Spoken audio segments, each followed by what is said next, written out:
And the reason that they're calling it Regional Contract 4 is because they're in the process of finishing Regional number 3, which started in 2018, and that contract ends September 30th of 2026, next September. Okay?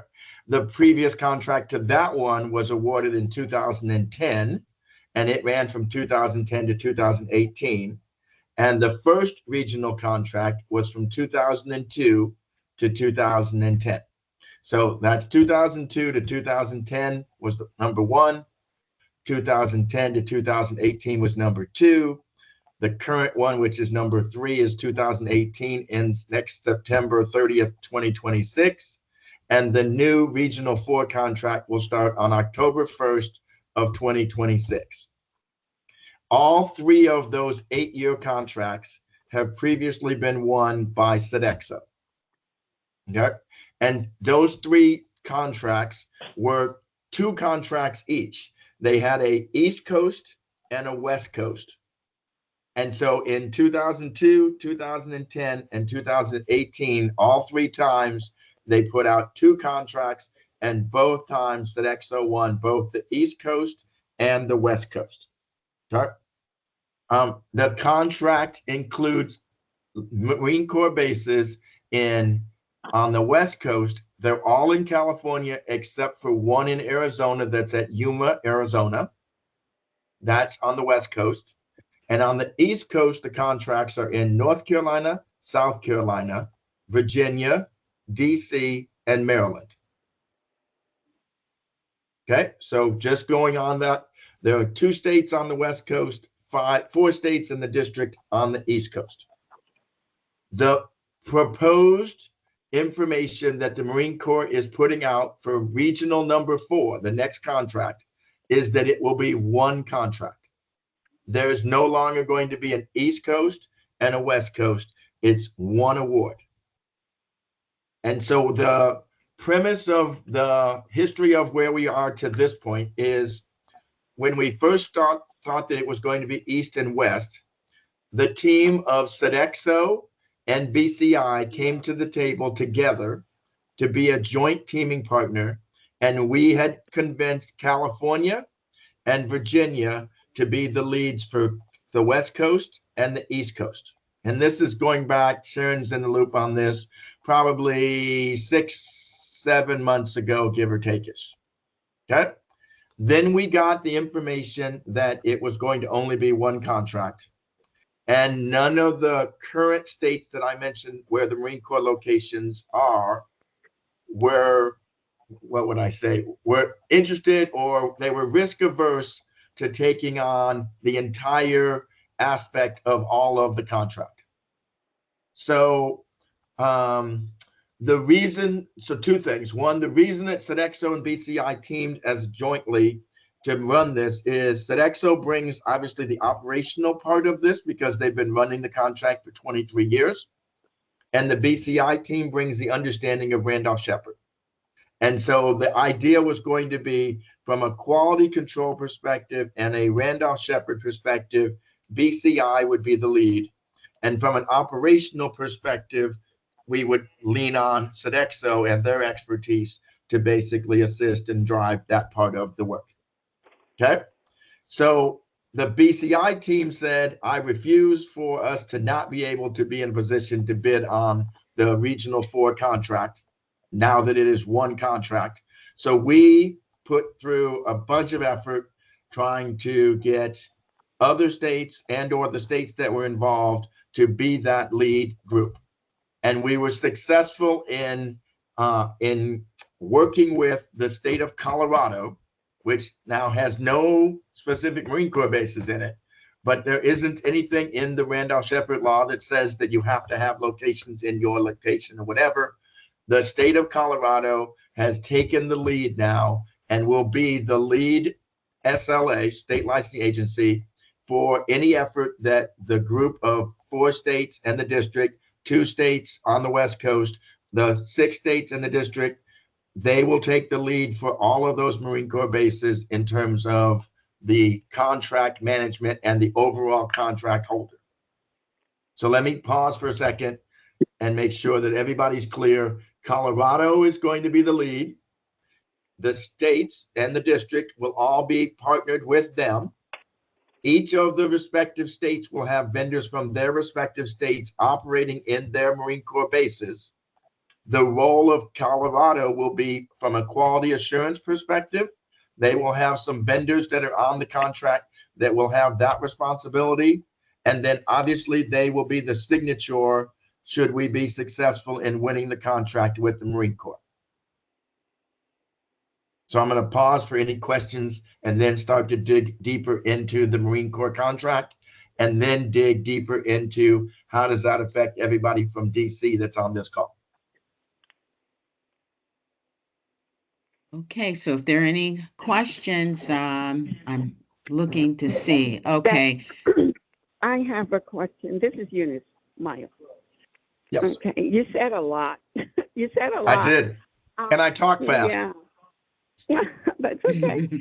So just to be clear, so you're saying that Colorado is the lead SLA person on this contract?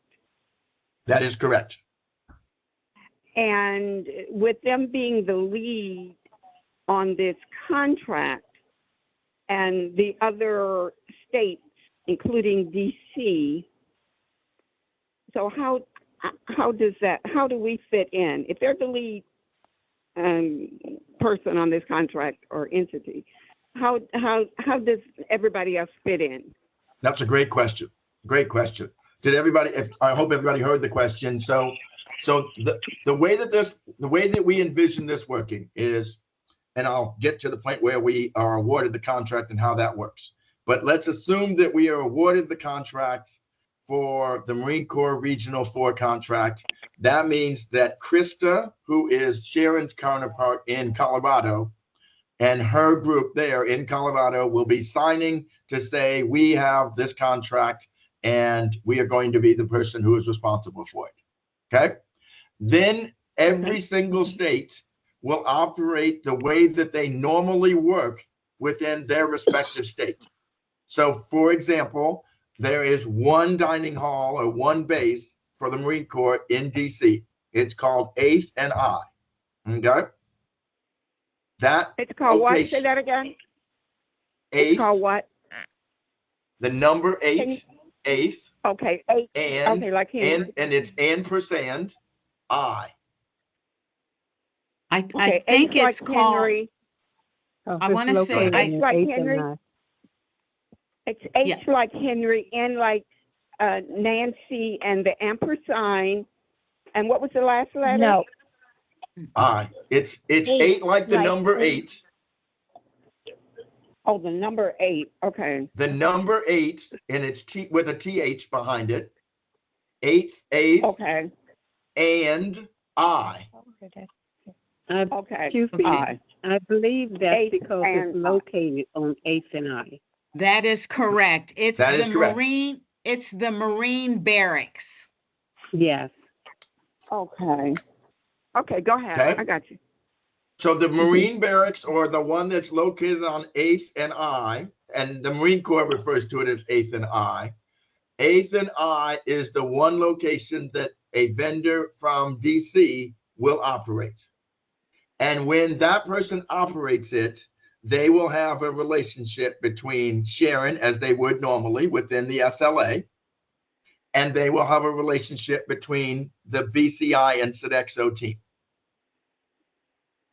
So the real relationship between Colorado is between Colorado and the states and Colorado and the Marine Corps. If that makes sense. Okay. So from your perspective as a blind vendor in the state, in the district, you will basically have your normal relationship that you have with Sharon, and you will have a relationship with the teaming partner, that's BCI and Sodexo, in terms of those pieces. The only time that the Colorado group will impact you is they are going to have anywhere from 2 to 4 vendors that are going to be doing quality control. And so, and it's going to be primarily from a distance, okay? And so they're going to be getting customer comment cards. They're going to be getting input impact, things of that nature. And if there are issues, both positive or negative, at the one location in DC, you will get impact from that. Mhm. Did that help answer that question? Yeah, it does. So Okay. then, who's priming the contract? Would it be DC SLA, and then Sodexo? Okay, got it. The contract itself will be signed by Krista's team in Colorado. Okay, but my The question is, Marine Corps who's doesn't. priming it? The Marine Corps does not and will not let multiple states be involved that they have to coordinate with. So what they're looking for is one contact that says, we own this contract. And the one that will do that is Colorado. Okay, so does that mean they are priming it? Prime, Yes. P-R-I-M-E. So they're Yes. the prime. They are the prime. And you guys. Yep. And you guys are the sub. We're the teaming partner. Okay. So Right, then so- what's the split? Let me get to that closer as we go further along in terms of those pieces, because it's a little bit different than normal projects, and I can't do that without telling you how the Marine Corps contract works. Okay. Sure. Okay. Any other questions at this stage? And the next step I'm going to do is to dig deeper into what's the Marine Corps contract look like. Okay. Okay. So the Marine Corps contract has 40, I'm looking to make sure I have the right number. It has 46 dining halls. Okay. There are 1, 2, 3, 4, 13, 17, 18, 19, 20. There are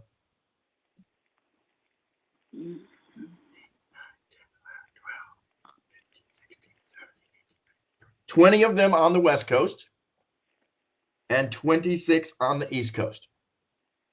Okay. As I mentioned before, there are 19 of the 20 on the West Coast are in California. There's 1 in Arizona. Okay. Then on the East Coast, there are 6 dining halls in South Carolina at 2 locations. There are 1, 2, 3, 4, 5, 6, 7, 8, 9, 10, 11, 12, 13. There are 14 in North Carolina on 2 locations. There are 5 in Virginia on 1 location. There's 1 in Maryland, and there's 1 in DC. I don't know if that added up to the right numbers. You guys could check my math. Came up to As 27. long as you have. 27. So there's DC. 47 dining halls then. Okay. Okay. As So long there's as you have 40. There's DC 27 right, on the East Coast, 27 on the East Coast, 20 on the West Coast in the breakdown that I just gave you. Okay. The way that the way that this works is there's one price per se per soldier. So you charge, the Marine Corps gets charged a set amount per soldier.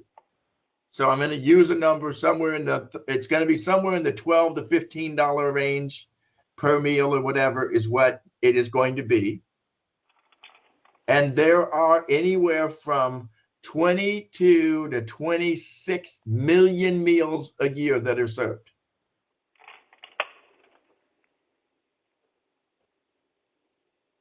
So doing the math on this, it's about a $250 million contract a year.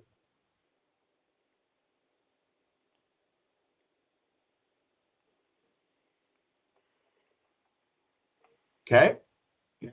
And the way that it works is essentially it's very different than some of the other Department of Defense contracts. The other Department of Defense contracts, they usually have 2 contracts, one for food, one for the service. Okay.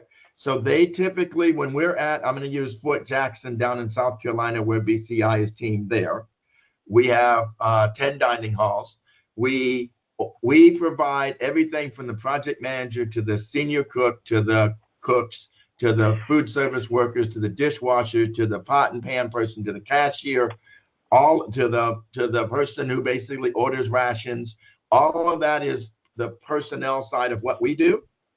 Then the military has a separate contract with Cisco to provide the food. And so then what we do is we order the food. We have to do it within a certain tolerance. They give us a basic daily food allowance for the soldier. We have to be within 3% high or low of that number. And then at the end of the month, they're going to pay Cisco direct from the Army, in that case, direct to them under their contract for the food. So in effect, the DoD contracts that are the primary ones that Randolph Shepherd and vendors do across the country, we're not in the food game. Okay, we're serving it, we're cooking it, we have to run it within a certain tolerance, but there's a separate contract for the food.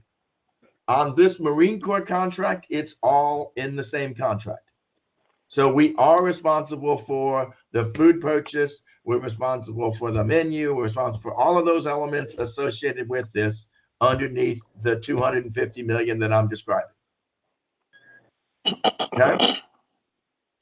So what we have decided is, as the states have been working together in conjunction with the BCI and Sodexo team, there's lots of discussion about how do you split this thing up and how do you also take away risk associated with this. Okay. And the problem that lies in this is there are effectively 3 states out of the 7 that have the majority of the contract. Okay. So California with its 19, and then South Carolina and North Carolina with their multiple numbers of dining halls make up probably something in the neighborhood of 90% of the whole contract in terms of volume, okay, in terms of the number of soldiers that go through those locations. But what was decided and what is the path that we're going down is to go down a path which says that depending upon the state, each of these states will get a set amount of dollars for those blind vendors. And then some of the larger states, South Carolina, North Carolina, and California, will have multiple vendors at those locations. And those multiple location vendors will get the same thing as one at a one location vendor. So as an example, the state of California has picked 5 vendors already. They have selected their 5 vendors, okay? Those 5 vendors are going to be splitting up the same dollars, and they're going to have responsibility at different locations and run their respective locations, but make the same dollars at those locations. Each one of those 5 is going to make the same as the one at 8th and I in DC. Okay. And the target piece that we have in this mix is each of those locations would have a vendor making $400,000 a year. And what we've done is the number, and the number didn't just be, it wasn't an arbitrary number. What happened was we said, what do we think this project is going to be? How much do we think you ultimately make? And then how much of that piece in a 51-49 type of a split would be going to vendors as a whole? And then what is that full pie in terms of that piece? And that's how we came up with that number that was there. And what the number does is it takes away the risk, because 8th and I by itself feeds approximately 800 soldiers a day, 800 meals, excuse me, about 800 meals a day, okay? We have locations like Parris Island, like Camp Pendleton, where they're feeding multiple thousands a day. So if we were to basically sit there and carve it up based on the quantity of people that were eating at 8th and I compared to some of the others, that number of 400,000 would be significantly less in this case for this phone call that we're having right now. But that's not how we're doing it. I think Sharon's been a part of this mix in terms of the discussions. I can assure you that knowing the number of locations that we have that feed 800 meals a day, and the type of dollars that a blind vendor is making at those locations, this is an incredibly lucrative piece for the district. So I don't know, I'll stop for a second. I know that was a long answer getting to the short question, which is what are the splits? But I wanted to make sure that I gave you some context in that to be able to do that. So the 400,000 a year for 8th and I is for the one vendor, blind vendor, that would be at that location. Is that correct? That is correct. You are correct.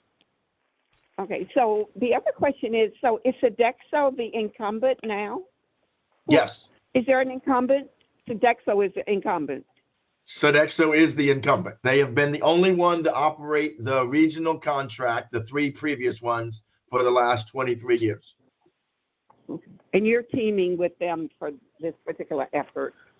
That is correct, because I think what would happen is if they were on this call, we'd be having a lot less information because they don't understand Randolph-Sheppard the way that we do.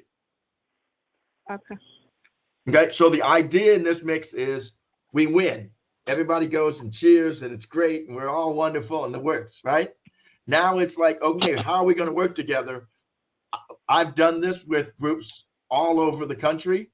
And so this is going to be one where the training, the resource, the ability to pick up the phone and call someone from that BCI team is going to be so easy for someone who is the selective vendor at 8th and I, and so easy for Sharon in terms of what she may need as the SLA, because she will have both the resource of Krista, who will be the prime in Colorado, but she also has the ability to basically touch base with the BCI team or the Sodexo team. So the successful vendor in DC responsibility would be to do what? Yeah, it's a perfect question. Great lead in. You're like, you literally are taking my cliff notes that I have for this meeting and going down the list. So I appreciate it. So what is the response? Let me do one other thing before we get to what's the responsibility. So the process right now is the state of Colorado is the prime. The other states are in the process over the coming month plus of creating their agreements between themselves and the state of Colorado. In other words, because this isn't just a project in DC, if this was just in DC, Sharon would basically work with the Marine Corps, okay? But because it's a regional contract and it's across multiple states, we have to have some understanding as to what the state of Colorado and the District of Columbia will do in terms of how they operate. So they're going to do the hard work of basically creating that agreement between themselves for each one of those other 6 locations with 6 states or 5 states in the district with the state of Colorado. And then over the course of the next month or whatever, a little bit past that, each of those states that have not already selected their vendor will select their vendors. So I can tell you, for example, Virginia has selected one vendor already. I heard through the grapevine, Sharon, that they might have multiple vendors. So I'm not sure if they're going to add vendors to that one or if they're going to stay with that one. As I've already mentioned, California has picked their 5 vendors. Arizona picked their 1 vendor, but he is now at a location at Fort Huachuca that is more lucrative than what would be at the Yuma location. And so they are going to have to reselect a new vendor in Arizona. So they're going to do their selection. North Carolina needs to select vendors, South Carolina needs to select vendors, and Maryland needs to select a vendor. Okay? So that is what will take place over the next 30, 60 days, is getting all of the ducks in line. So the prime is in place, which it is. The prime and all the respective states are in place with their working arrangement. And each one of those states has their selected vendors in place. Okay? So once that piece is done, then we are going to wait for, we have asked the Marine Corps, we is the state of Colorado, has asked the Marine Corps to direct negotiate this contract, to sole source this contract, okay? And what that means is we basically said, under the Randolph-Sheppard Act, you have 2 abilities to basically take a full food contract like this to market. One is you can sit in a room and say, I'm going to send you the solicitation. I want you to bid on it. I want you to tell me how you're going to do it. I want you to price it, and we will negotiate and finalize a contract between you and between the state of Colorado and the Marine Corps. Direct negotiation, sole source. No one else has an opportunity at that point in time. That is the mother lode of what we want on this phone call. Okay. What we want is for the Marine Corps to come back to the state of Colorado and say, we intend to sole source this contract to you. And then we put together all of those things that I just described.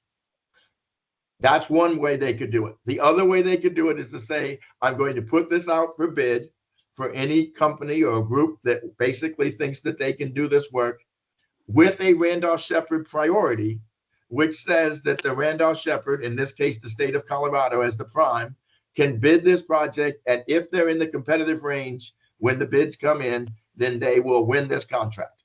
Okay. So that one means we're competing against other bidders.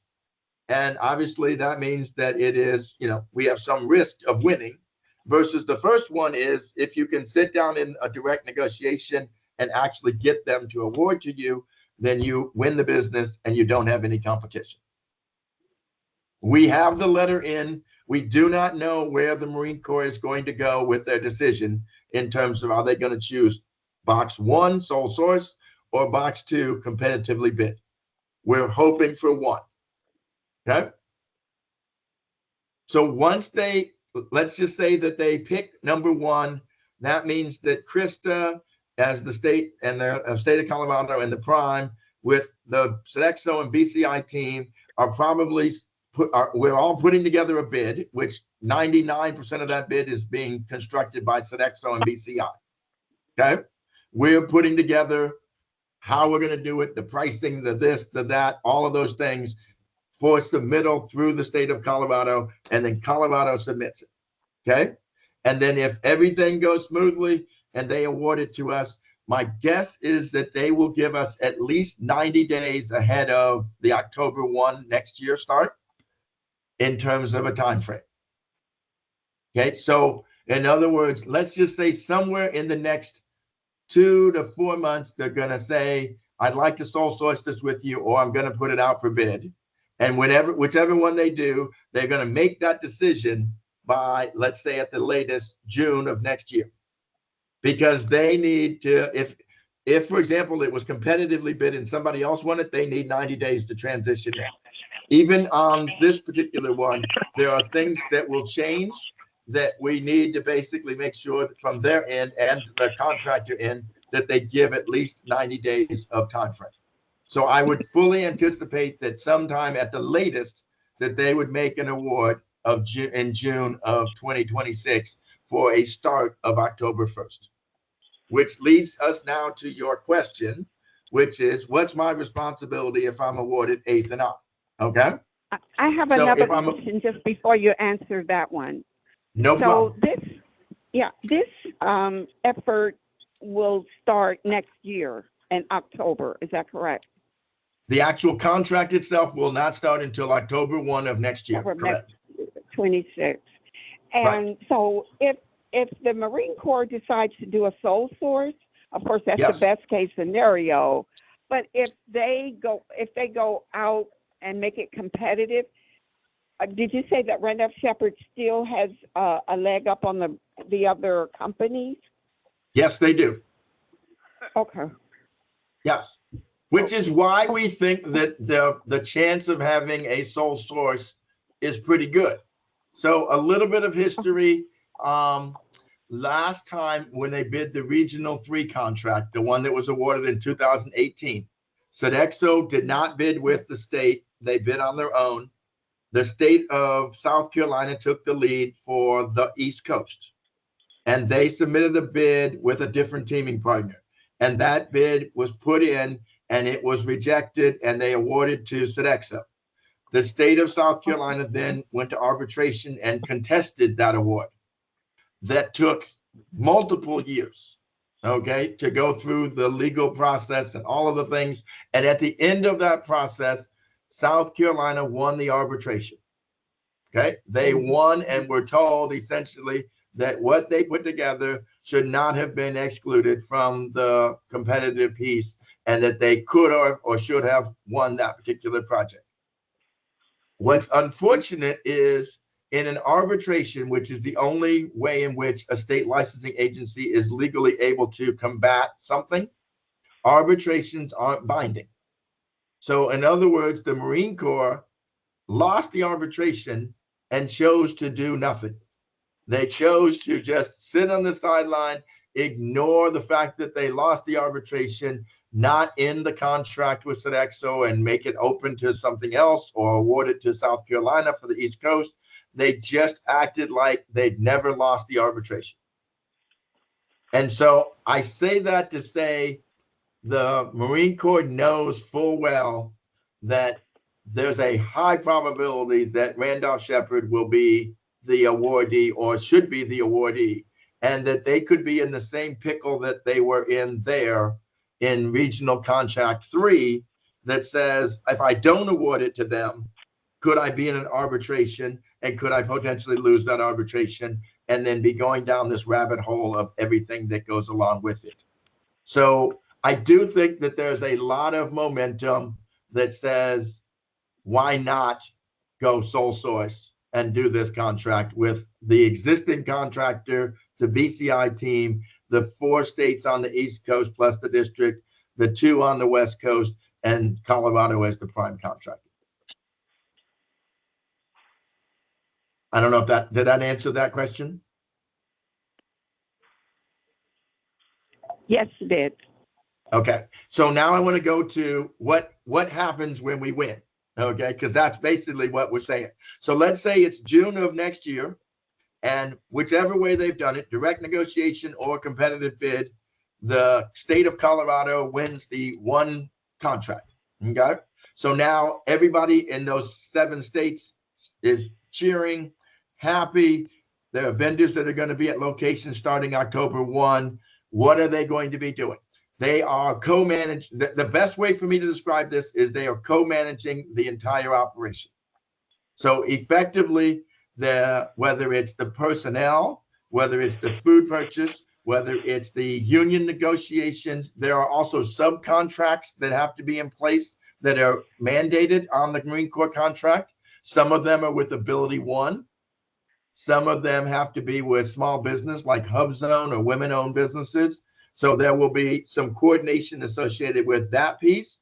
So what will end up happening is, I'm going to call this kind of like getting an MBA in food service for that vendor. So the vendor at 8th and I, on day 1, he or she does not have a clue what needs to be done. So the objective on day 1 is for the BCI team to educate, train, and basically make sure that they become a working member of the total management team at that location. So when those 800 people come through in a day and they're being fed, I want that vendor to know who my people are that feed them, what I buy, who I buy it from, what my food costs are, what my labor hours are that I'm planning to use, who's the union that, or what are the requirements for personnel in terms of paying them. You know, all of those elements are the things that are there. And I usually build this up into 3 components. One is the operational side of this, one is the financial side of this, and one of this is the HR side of this. Okay. So it's one thing for a vendor in DC to have a location and have 5 employees. This is going to have tens and tens of employees. Okay. So now I need to basically make sure that the vendor is really astute in terms of how to manage a location like that. So that's part of the training and what we do associated with that. Then the second one is the financial aspects of it. So this is, you know, we might charge $13 or $15 a meal for each soldier that comes through. What happens with those dollars? How does that actually get broken down and everything else that's associated with that? I want that vendor to own that just like I own that. Okay. And then the third part is the operational side, which is, you know, how do we feed these people? You know, what's the rules and regs, and how do we basically, if there's a piece of equipment that breaks down, an oven goes out. That's not our oven. We're responsible for letting the government know that the oven broke, but the government is actually responsible for fixing the oven or whatever, et cetera. Okay. We're responsible for the food. We're responsible for the storage of it. All of the aspects associated with the operations, I want that to be something that the vendor knows. So think of this. The one thing I've not mentioned is the Marine Corps has indicated in all of the early things that they've said that this is going to be a 10-year contract. So this is a base year plus 9 options. And the options are not ours, they're theirs. Okay. So the option is October 1 of 2026, you start in the base year and you're good till September 30th of 27. Somewhere about 90 days before the end of the year, that contract year, they're going to extend you for the next option year, and so on and so on and so forth. Okay, so example is the 8-year contracts that Sodexo has been running. The 3 of them have all been base plus 7. Okay, base plus 7 years. So every single one of those option years has been extended in every way, shape, or form. The only reason that I have ever seen a contract not be extended is, one, you do a lousy job. I mean, and you have gotten so many warnings about what you must do better that you have ignored those, and you are so bad that the government has to terminate your contract. And the only other reason that I've ever seen that is there have been a couple of locations where funding has run out or is not appropriate or whatever, et cetera. And so then they do not extend the contract because their funding is not there. This is not one of those, because this is the entire Marine Corps, except for, this is the entire Marine Corps in the United States, except for one base in Hawaii called K-Bay, and the BCI team teams with the state of Hawaii on that project. Okay, so in the continental US, this is all 47 dining halls. So there's no chance that they can stop this contract in any way, shape, or form based on funding. The only thing that would ever be in play would be based on performance. And obviously, the thing that makes you sleep well at night is the fact that the Sodexo team has been there for 23 years.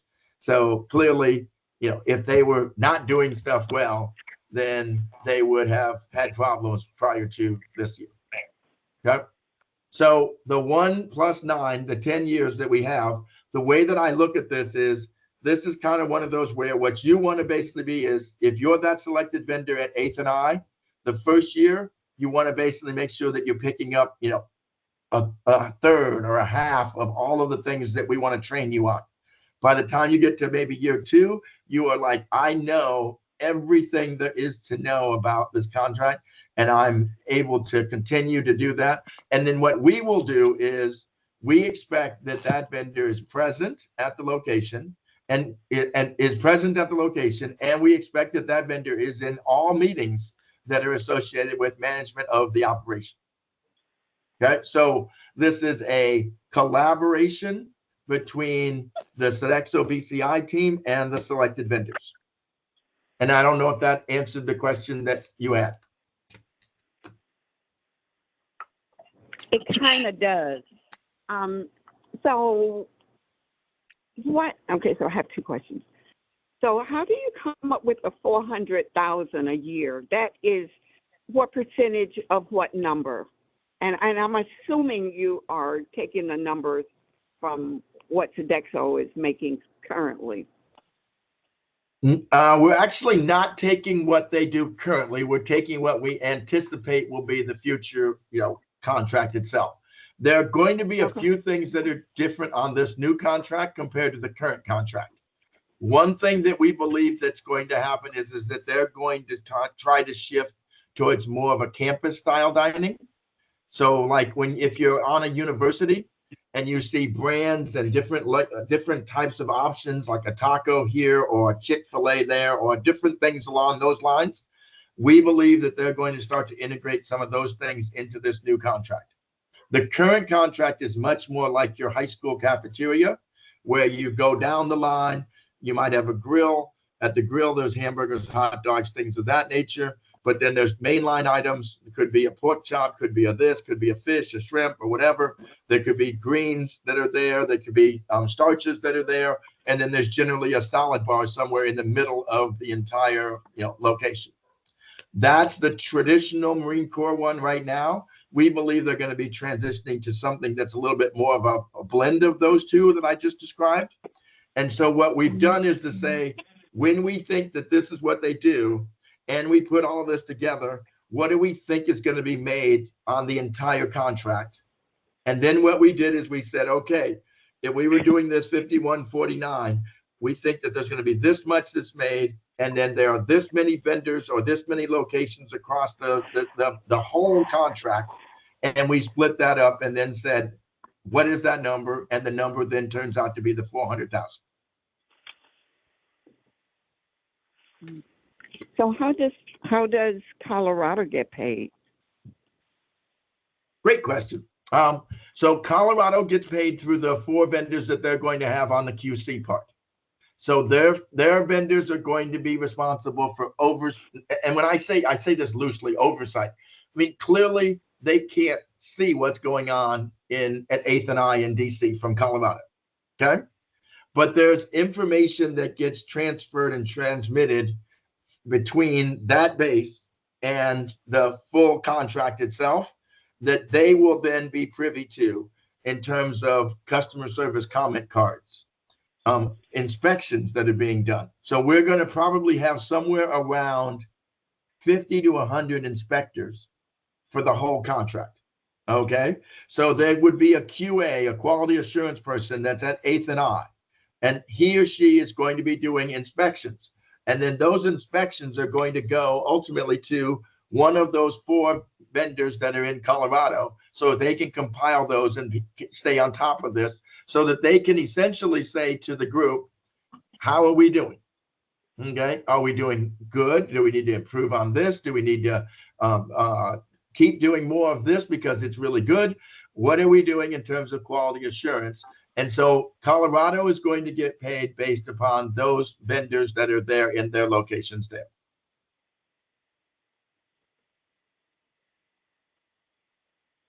You said you had 2 questions. Is that 1 or 2? Is that both of them or just 1? I think that was both. Okay, no problem. The first question was, what was the $400,000? Oh, how did it get made up? Of what number? Yeah. You got it. Got it. I think we figured out that there were, there's 5, 6, give me a second. 7, 8, 9, 10, 11. I think there's around 15 or 16 vendors that will be selected for the project as a total.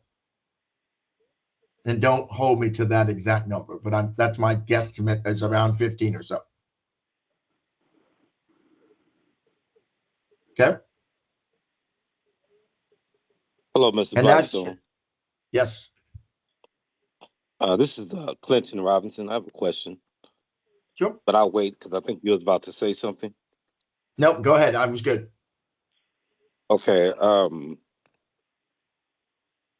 What is the criteria for, so first let me ask one question. So only one vendor will be selected from the Randolph-Sheppard of Washington, D.C. Am I correct? Just one? Yes. Yes. Okay. Okay. Then, so my second question is, a Randolph-Sheppard program has a seniority program. Now, there's some people that, even though they've been in the program for many years, may not have the experience that, say, a new vendor could come in and prior to them coming into the Randolph-Sheppard could have had 30 years in, mess hall, catering, just the whole many years of experience. How would they be selected? How would that vendor be selected? Will the criteria for the Randolph-Sheppard program be used as, okay, you've been in the program for 15 years, so you have, first dibs on it, if you will. But will vendors be selected based on what they can prove they have done in the past and the wealth of experiences that they bring? How would they be selected? Right now, we're proposing that the vendor selected would go, this process would go through call down. And because the seniority Mhm. is the basis that we have right now, because of the, I want to say, and this is, we're giving you more information than you need, Joe, but, the performance piece isn't that solid yet, but we're still working on that. But Joe doesn't have anything to do with the selection. Each Okay, I just state will wanted do to their know, own. like, how Each state will do their own selecting, in with their rules and regs for their state, their respective location. Okay, I just wanted to know that. And then my second question is, when you say 400,000, but then I also heard you say you charge each Marine $15, per meal or something like that. So how does that work? Are they getting a base pay of 400,000, and then you're still charging the Marine $15 for the meal or whatever they buy? Now, So so I'm kind of confused on that. no problem. So the $15 is what the state of Colorado as the prime will charge per soldier to the Marine Corps. The actual soldier does not pay that amount of money. They don't pay anything. Okay. Oh, okay. They're not paying to basically eat. We're charging the Marine Corps a fee per soldier to basically have that soldier come through and eat. That is completely Okay, I got it. separate than the 400,000 that would be the earnings or the profit share per se or whatever, et cetera, of the blind vendors in the program that we have that would be in this. The effectively like the 15 or 16 vendors that we're talking about. Mhm. But Okay, thank you. I in understand. but Okay. in that regard, how is the $400,000 dispersed? How would it Monthly. be dispersed? Monthly. So Monthly? 400,000 divided by 12, and that's what you would get every single month. That's correct. And generally 33,000. speaking, what's that? I just said 33,000 a month. Oh, yes, exactly. Correct. And then basically in the Oh, wait. past, what we've always done is we've front loaded that money. So in other words, when we start on October 1st, then on October 1st, you get paid for the month of October. So that's gross, is that correct, Joe? That is correct. So then if you have other expenses underneath there within the program, that's between you and your normal process as a licensed vendor in the district. And just to kind of piggyback on what Ms. Von Roach said, you did say that the vendor that is the successful vendor that gets this particular opportunity, they will be trained, right? So 100%. It doesn't really matter what you will be trained. So it really doesn't matter what your past experience is, because you will be trained on this job. I'm not sure. Well, I mean, obviously, you're going to go through a selection process that Sharon will coordinate with the district, right? Absolutely, so once that process is completed, whoever that a successful person is, it will get the training that I'm describing for this location. Right. And that was really directed at Mr. Robinson in terms of our process in Randolph Shepherd, because we do go by seniority. And so, and if you got somebody at the bottom of a totem pole who have 100 years doing this, it doesn't really matter. Because I know, but I look at it as I could be Tom Brady, and I won 7 Super Bowls, and then they want to train somebody to be a Super Bowl. I mean, there's nothing compared to when you've been doing something for years. It's a catering and all that is a very specific, skill set. You can be trained, but that don't mean that you are going to be able to serve things adequately as somebody that has, top-notch skills. Right. That's all I'm saying. It's shared. Yeah. You all but I are getting understand. away from the. You all are getting away from the meeting. So Y'all are No, getting we're away not. from the meeting. That's all. Yeah, we can discuss this in about 10 more minutes, because We want to make sure we allow Joe to, present his information and then let him go and do other things, and then we can hang back as a group and talk. But I did So, want to, and maybe this can wait till later, but I do want to say it, Joe, while you're on here, this whole thing about, yes, you'll get 33,000 per month. And if something else comes up, then it's really left up to the vendor their discretion on whether they pay for X, Y, and Z. However, the way that I'm interpreting this all is that the identified vendor is really coming in and observing whatever Sodexo is already doing, because they're the mastermind behind delivering this type of service. And like you said, that the role is for the vendor to be on site regularly. I'm taking that daily.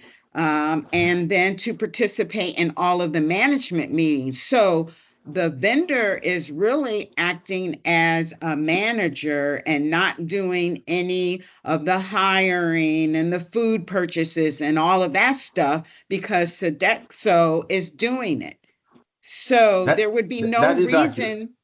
Yeah, okay, so there would be no reason for the vendor to go out fixing equipment and all this Nope. other stuff. If something's broken, Sodexo is going to fix it. That's correct. And they have Okay. people, that they have jobs that's what their responsibility is at each one of these locations. Okay. So you don't get into the weeds as the blind vendor. Okay. You are a high level manager. Okay. You are not making a meal. You are not cleaning a dish. You are not doing any of those types of things. You aren't hiring and firing people or whatever, et cetera. You have managers that are on the team that are hiring and firing those folks or whatever, et cetera. Yep. Okay. Okay, So I it's just the wanted management. to emphasize that point. So everybody, you have to look at it differently. You're not hands-on in this role. Whoever gets selected, you are not hands-on. This So, is not like a small cafeteria right. in one of the federal or state buildings or one of the district buildings in DC. This is a global, big picture. You have managers, and he or she's are responsible for X. And then there are other people underneath them that are responsible for, like, for example, the shift. So you could have a project manager for the whole base, and then you could have someone who is running the first shift, someone who's running the second shift, and things of that. That does make a point. There is a breakfast, lunch, and a dinner meal at the 8th and I location. So this is 3 meals a day, and they are open on the weekends, but the head count on the weekend is significantly less than that 800 during the week.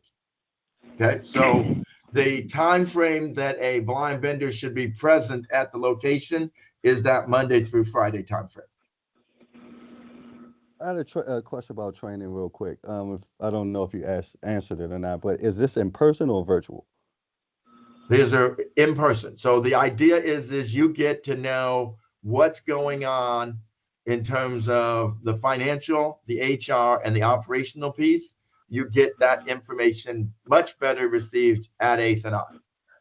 Okay, so it will be on site at that location. It will. Got you. There'll be Okay. some things, like, for example, if our CFO is working with you on understanding the financials and things of that nature, that could be virtual. Okay. But in general, most of the operational and the HR components of what we do are going to be there at the site. This is for sale. Is there any chance of the facility can be unassigned and the income be divided among all the vendors? No. No. Nope. Okay, thank you. Short answer. I answered that real quick. I always share, and I always have there's the long answer and the short answer. The short one is no, and the long one is heck no. Right. I like that. All right. Well, I see we're at 4:00, and I see. Okay, you just answered that question. There was one other question that I didn't hear anything about, and that was, what is the population basically at the Marine barracks in DC? I don't know if you have that information or not. I don't know how many soldiers, but I do know the number of meals is 800 a day. Right. Okay, right. so between breakfast, lunch, and dinner, if you split that up, a third, and a third, you're somewhere around 270 meals or so, 270 people eating each meal. Okay. Okay. And did you have anything else that you wanted to share with us? I did not. I looked at my somebody list does and have I a have hand gone down raised. it in full. Okay.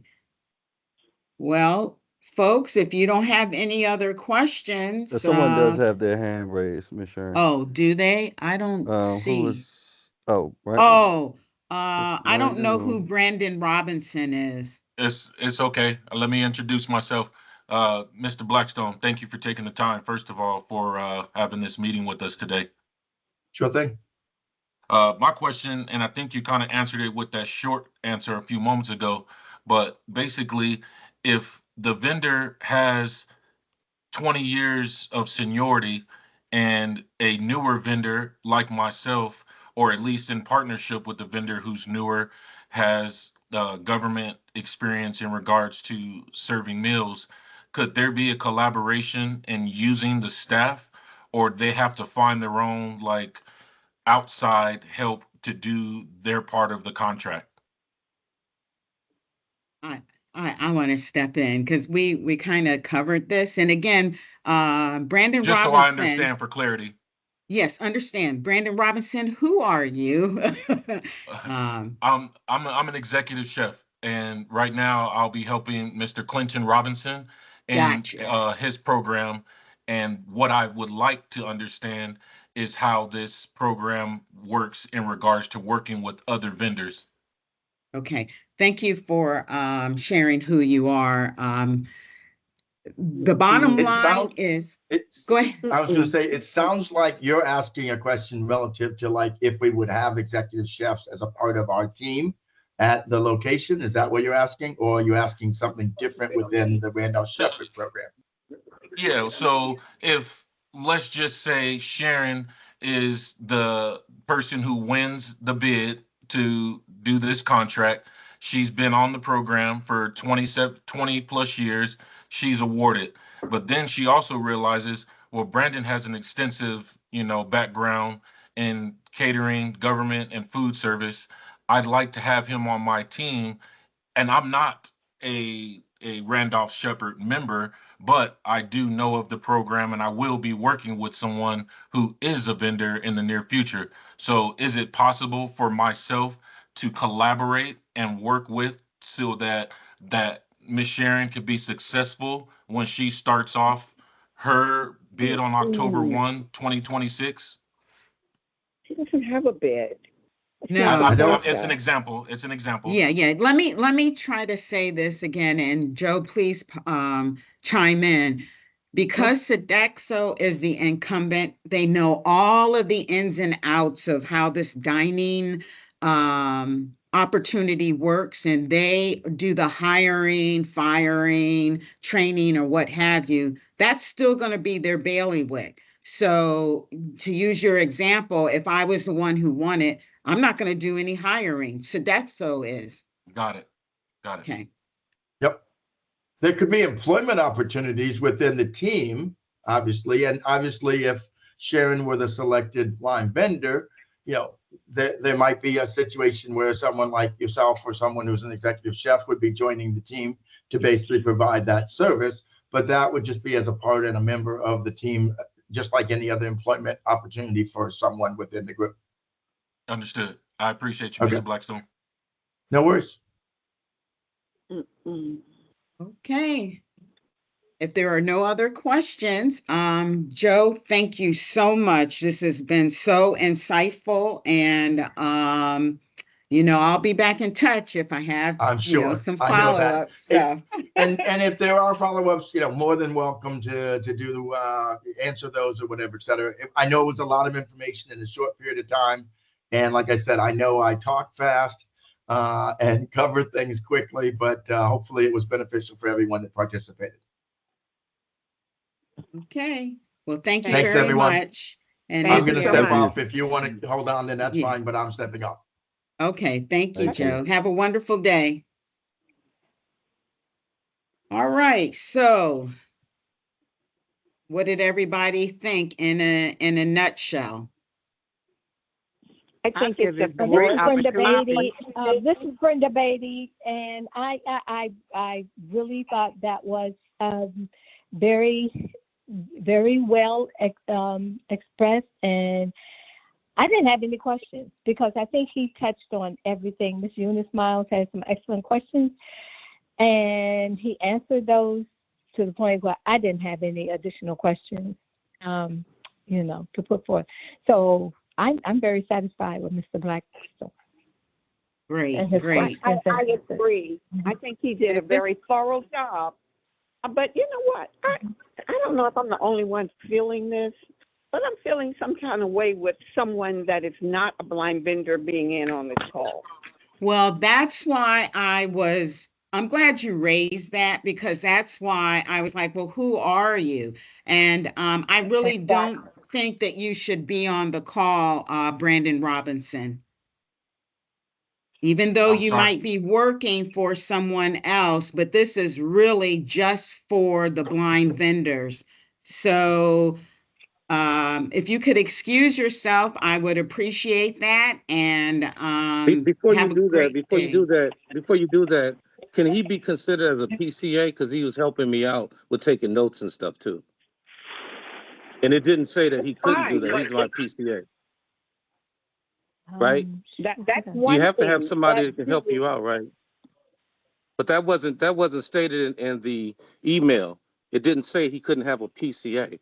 He's my PCA, taking notes for me. And what's a PCA? Right. Well, whatever it is, it's my personal assistant. Assistant. Everybody has a Fine, but PSA, well, I don't know. right? I don't have one. But Well, I think you guys know what I'm speaking. Excuse me, I may be saying it wrong, but everybody, when they are going on trips, when they have to have assistant, they have what they call, is it a PCA? Or somebody please correct me. But he's Personal helping me out. What is it? Is that an acronym for something? A personal care PCA? attendant, or a personal care assistant. Assistant. Either way Assistant. you want to. Yeah. And Why I'm don't and I'm why and I'm don't entitled to that, okay. right? Why I don't am we entitled to that, right? Okay, why don't we do this since it really caught everybody off guard? The BBC would be an important lead on this type of discussion, and to have that discussion about who should or should not attend and what type of assistance is allowed. And I don't want to address that right now, because we don't have the time, but we will follow back up with you, meaning the SLA and the BVC will put our heads together on this. Could But I isn't have that one the last law? thing? Thank you. I just want to say one last thing. I don't think it's so much a problem with him being there with you, but for him to participate in the discussion is Mhm, what I had an issue with. mhm, Not that he was mhm, not, that he's not there taking notes, because my people are here, but they mhm. would never interrupt and have something to say during this meeting. That was my Absolutely. point. Absolutely. Miss Sharon, Yes, if I but may, because I've listened to everybody else. So, in part of executing my role, or at least assisting Mr. Clinton in doing his role, some clarification so that I can explain, understand, and do the job correctly means that I have to ask questions. I don't think it's fair for someone to say or assume that why is he asking questions? He doesn't have anything to do with this, when you don't know what exactly it is that Mr. Clinton will be starting with, or what his goals are.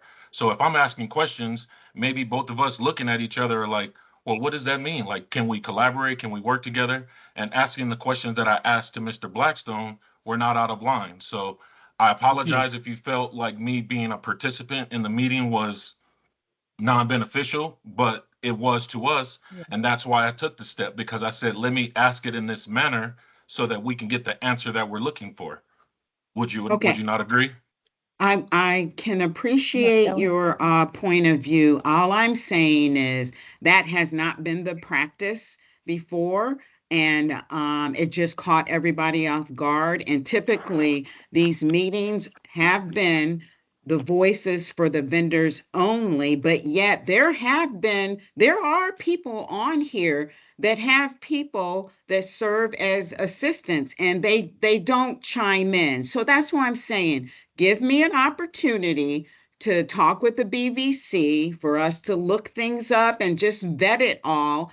And we'll get back with you. But for right now, if you can exit, I would appreciate that. And I'll do just that. And Mr. Clinton is the newest vendor. So for both of us to understand clearly, Ms. Von Roach, that's all my participation is so that we can get up to speed like how everybody else is, where we, neither of us, even though he's the participant in the program, neither of us know the information like everybody else. This is brand new for both of us. That's it. Okay. Have a great day. Yeah, thank you. Okay, so I felt like the meeting went well because those of you who forwarded questions ahead of time, I forwarded them on to Mr. Blackstone, so he was prepared to address everything. I reiterated, this is a different approach, and he summed it up very well. This is whoever is going to be the selected person is in a high level management role. So you're not going to be doing the things that you do now. So just keep that in mind, once you leave this meeting and kind of ponder over, whether or not you want to participate in this. And I'm saying, because the next thing, and then this would be Jelani and the PNT would be putting together a call down, for this one opportunity. And just to chime in, LaShawn and Ms. Addison and I have already spoken, scheduled a meeting for tomorrow. So just waiting for the other members to accept it, but we are moving forward with it.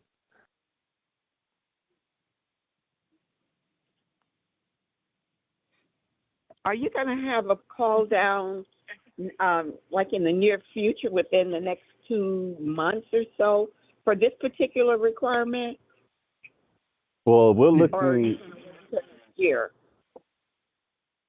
This call down is going to happen within the next couple of weeks because there's a deadline to let Colorado know, each of the states, well, who is your identified vendor?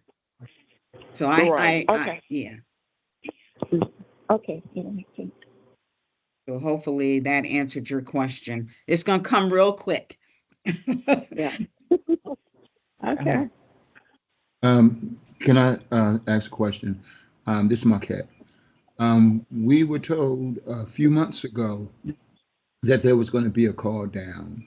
So it's going to be, is this the call down that was spoke about a month or two ago without indicating specifically, or was there another call down and this one at the same time? Yeah, Or at right. different times? Yes.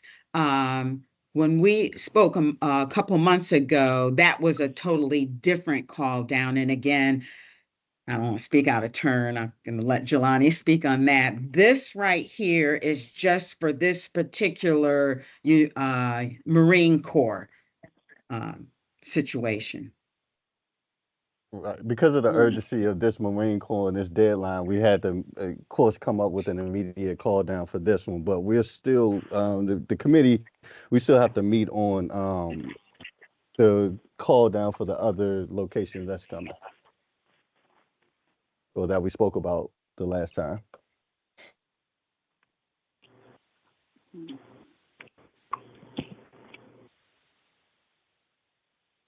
Okay. Any other questions, discussion? Hey, well, I thank you all for taking time out of your busy schedules. Mr. Henderson, you had another question? Yes, I'm sorry for waiting so long. But I am considering the whole East Coast um, part of it, that a person couldn't relocate or get into a, say if they were, um, if they didn't have enough vendors in another location or another state, um, could that possibly affect us, or could we possibly look into um, maybe switching or transferring to that state, just to be able to take advantage of them being understaffed with vendors in that particular state or something like that? Yeah, no, I don't think that's going to be possible because you're saying, I mean, because each state has their processes for admitting people into their program or not. And I'm pretty sure people are just not going to do a one-off, and then go, okay, well, this is done. Then you go back to wherever you came from. That's just not how business works. So, And then yeah. also just Yeah, the and process a lot of the alone. right. If I was you just was gonna on say a the Go move process ahead. there alone on a, probably would it'll probably take longer than the deadline to actually select you anyway, or select the incoming vendor. Right, So right. And a lot of states still go by seniority too, as well as performance. So, there's always going to be somebody there with a lot more seniority, so. Well, and I don't, it's interesting that you brought that up because I'm hearing it from a different perspective out in the States. And this is something that Jelani and I, we will be getting with the BVC sooner than later.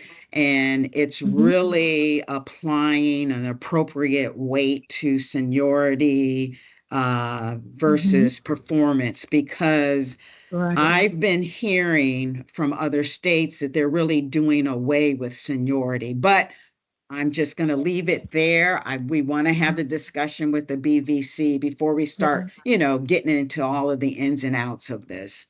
Yeah. And that's the truth because I went to an RSA meeting with, I guess it was the new chairperson, RSA about a year or two ago.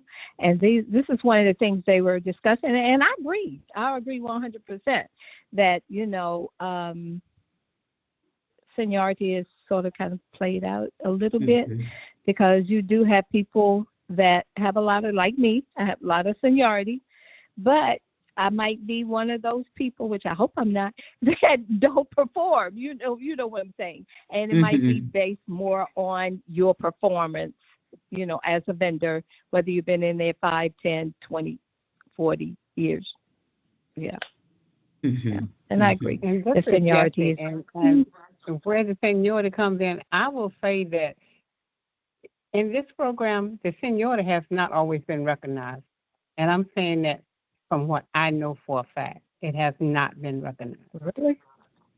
Mm. I'm not sure about that. I don't know about instance, but you might be right. Oh, I'm right, and I can prove it. Okay. Okay. Well, like I said, that's going to be a upcoming discussion. Okay. Okay.